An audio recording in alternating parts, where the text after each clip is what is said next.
Hey guys, today's video is gonna be on Mr. Dose, my MR2 project car. For all you new folk, there's a link above my head that will take you to the last video where I worked on this car. I almost lost it trying to say that. I don't know why. I don't want to point towards what corner it's in because I always screw up and point to the wrong damn corner. So up there, there's a link. For everybody else, the MR2 I've been working on off camera trying to get this wet sanding done so I don't make 55,000 videos on wet sanding the MR2. So as you can see, I got the trunk and part of the rear bumper done as well as the roof. But today the goal is to replace the struts on the car. I have some KY bead strut inserts that one of you sent me that you had left over from your MR2 that never got used, as well as some strut mounts for the front because they're completely just dry rotted and blown out. Hello. That really hurt my butt cheek. Alright, XLG, which I believe is just an OE equivalent replacement. Toyota, the original ones from the car. So right here is the strut body, and above it, this is really hard to do without looking what I'm doing.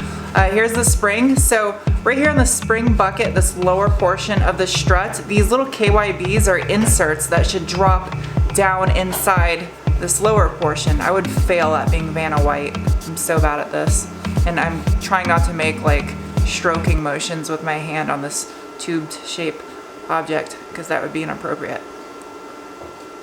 Anyway. Damn. Apparently it doesn't want to eat. There we go.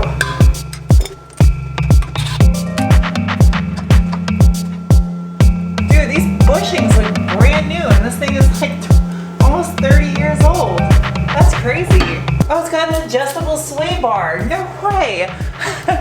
This thing has got an adjustable rear sway bar. I didn't even notice. That's so awesome. More free awesome parts. That's crazy.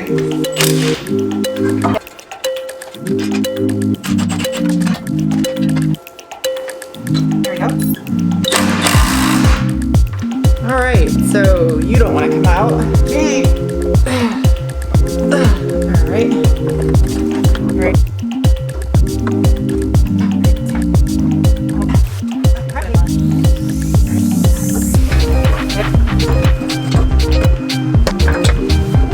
I was able to remove the strut without disconnecting my brake line. I just unbolted the bracket and I took the C-clip off there to like give it some flexibility so it's not at like a very sharp angle enough where it's going to kink or damage it. Now I need to remove the top of the strut so I can get the shock tube out from the carrier. Oh, this thing is rusty.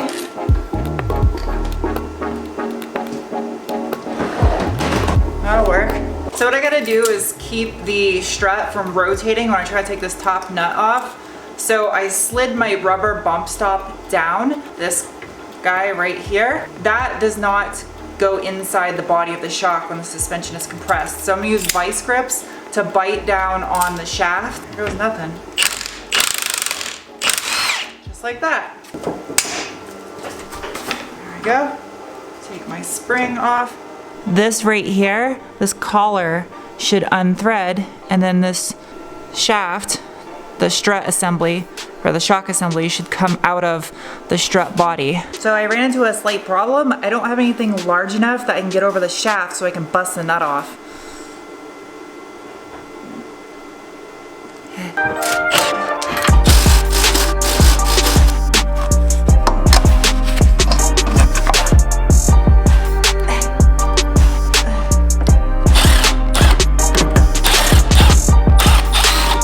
Ta-da! The next day I went yesterday evening and I got a pipe wrench large enough to get that nut off the top of the strut. So now that I got this big mamba jamba, I can do that. It's heavy duty. Well, see, this heavy duty is enough to break this free. Oh yeah, that's what's up, dude. That was easy. Screw this right out. Here, let me zoom in for you. Oh my god. Oh, yep, that was blown. This is gross.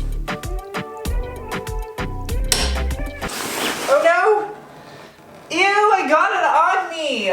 Oh, sucky. Oh, it's all over my leg.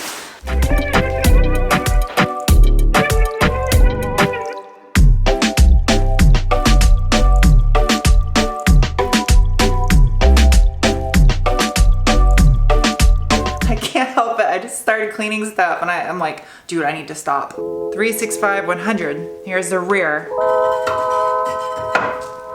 And then this collar. I don't know if you can tell, but there's some trash inside here that I need to pry out, and then I can screw this thing back down. There we go. Ta-da! I got it out. Okay. Should be able to screw this on.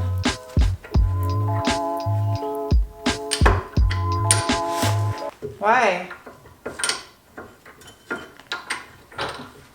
Why do you not fit? So I have bad news, which I'm smiling about because I'm just weird like that. So the new shocks that I have that slide into those strut housings, what holds them in was that retaining collar that I removed so I could slide the old shock out. Well, the problem is these new shocks are slightly larger bore. Like the material is just a little bit fatter. So this collar, when you go to slide it over, it doesn't fit over the top of the shock body.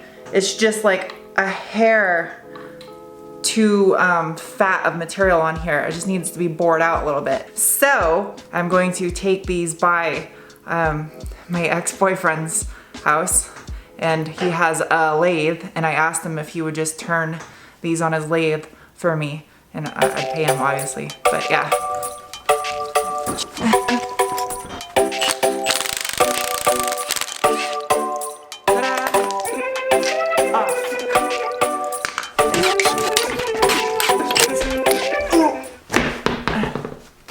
The fronts are going to be obviously a little bit different because this is not the rear. It's pretty much the same concept, just take off the wheel, and then I got two bolts down here on the bottom of the strut, then I got the top hardware up on the top of the strut, which I actually have new strut mounts that I'm going to replace. For alignment purposes, you would want to mark with a paint marker, obviously, so you can get your alignment correct when you put this all back together, but because the alignment on this car is poop, I'm not going to do that because it needs an alignment.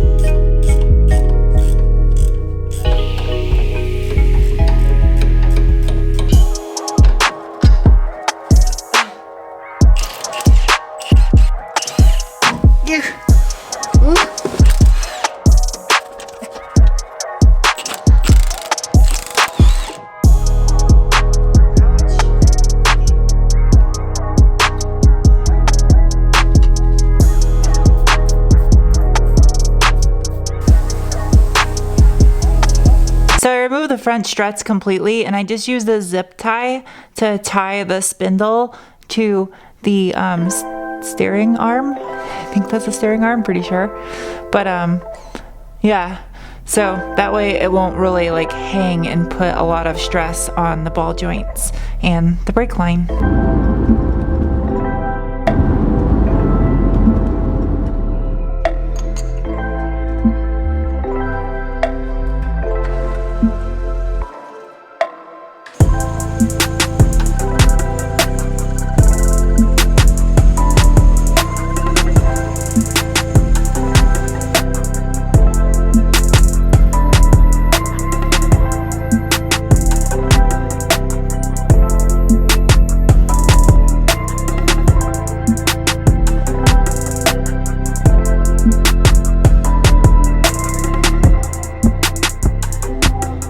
It's now 6:48 at night.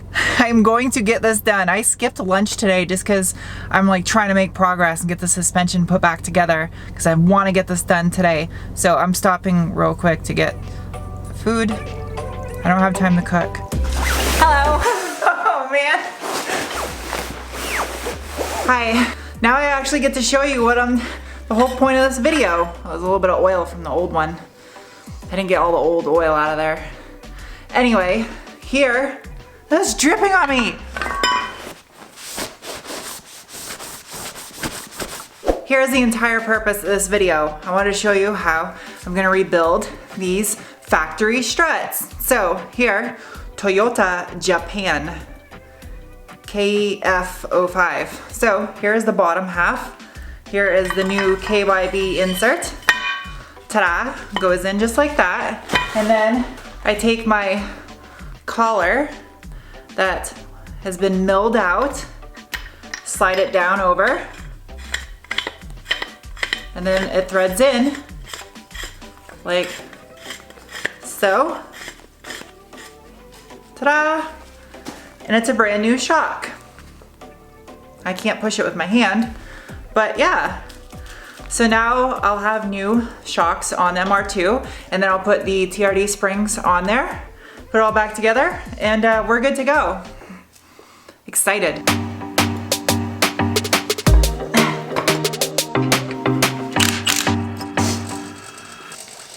Ta-da!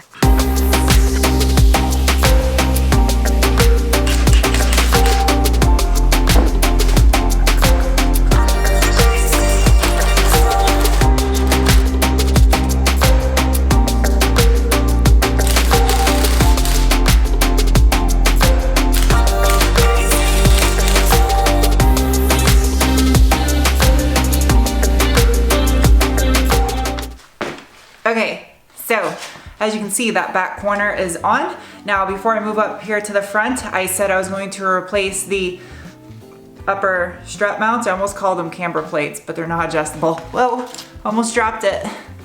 Whew, good thing I got reflexes. So these are brand new. They've never been used, and the ones that are on there are all dry rotted and crappy. So gonna switch these things out. It's almost 9 o'clock at night, but your girl's putting in work tonight. That almost sounded like I was insinuating I was a prostitute. Oop. Old. New. Old. New. Look at that.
It's 10 o'clock at night. I got 3 wheels done. On to the last strut.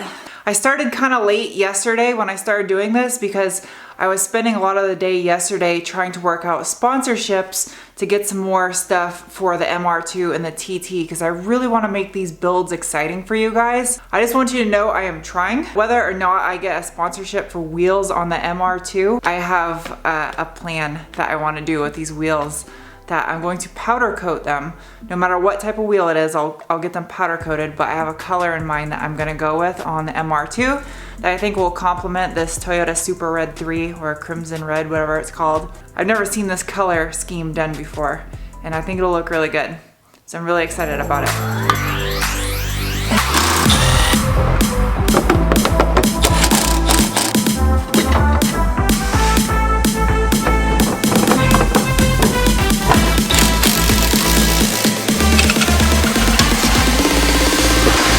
Well, that's it. It's almost 11 o'clock. It's like 10:40 or something. And the car is down on the ground on all 4 wheels. Suspension rebuild complete. So I'm happy. I can't wait to try it out now. But before I do that, I have to finish the wet sanding. So I got the passenger door and the passenger fender and then a little bit on the roof left to do.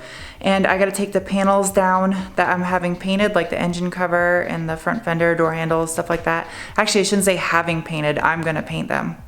So that's what's coming up next on the MR2, as well as I gotta start looking for wheels and tires for this thing. And then I'm gonna do a complete polish now that the car is all wet sanded with 1500 grit. So I hope you guys enjoyed this video. I'm going to bed. I'll get this edited first thing in the morning so you can be watching it as you're watching it right now. And I'll see you soon with another video. Bye. Hello.